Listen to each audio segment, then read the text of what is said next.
आजच्या दिवसाची सुरुवात खरं म्हणजे मी योगार्थी दररोज योगा करतो, परंतु इथं शास्त्रशुद्ध पद्धतीने योगा करण्यासाठी आम्ही या शिबिरात सहभागी झालो आणि इथे आल्यानंतर खरोखरच एक आनंददायी वातावरणामध्ये आमचा योगा आणि आजचा दिवस पूर्ण पार पडला. त्यातमध्ये वेगवेगळे सेशन झालेत. सुरुवातीला प्रकृतीचा व्यायाम झाला, विविध आसनं झालेत, नंतर ग्रीन टी झाली, नंतर आम्हाला या पद्धतीनं नस्य क्रिया जी आहे ती करून घेतली आणि दररोजचा वेगवेगळा कार्यक्रम आहे. मला असं वाटतं की प्रत्येक ऋतूच्या एंडला किंवा सुरुवातीला ही क्रिया प्रत्येकाने करायला पाहिजे. शरीर शुद्धीकरणासाठी ही आवश्यक गोष्ट आहे, परंतु आपण भारतीय संस्कृतीमध्ये ही जी क्रिया असून सुद्धा आपण याकडे दुर्लक्ष करतो आणि हे करत नाही. ही एक खेदाची बाब आहे. म्हणून माझी अशी एक सगळ्यांना विनंती आहे की सर्वांनी अशा प्रकारचं ही क्रिया नेहमी करून घ्यावी. धन्यवाद.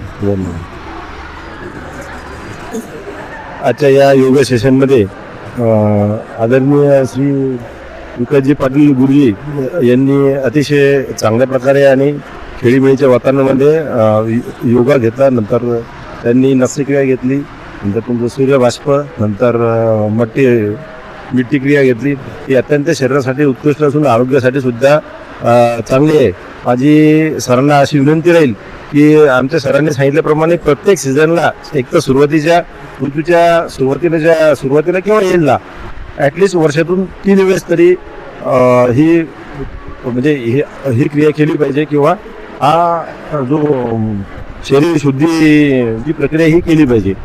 तर यासाठी आम्ही विकासजी गुरुजींना आम्ही सतत मदत करू किंवा आम्ही सुद्धा सेवा करायचा प्रयत्न करू आणि यापुढेही सरांनी हे कंटिन्यू ठेवावं आणि मिनिमम वर्षातून 3 वेळा तरी ॲटलिस्ट केलं पाहिजे. धन्यवाद. विकासजी पाटील गुरुजी यांना खूप खूप धन्यवाद. त्यांनी बुलढाणा शहरामध्ये प्रथमच आपलं योगदान देऊन इथे जी योग शिबिर स्थापित केलं त्याच्याबद्दल त्यांना धन्यवाद. आणि प्राकृतिक चिकित्सा फक्त लोकांनी ऐकलेली होती, पण प्राकृतिक चिकित्सा आम्ही प्रत्यक्ष अनुभवली की याच्यामध्ये काय काय झालेलं आहे.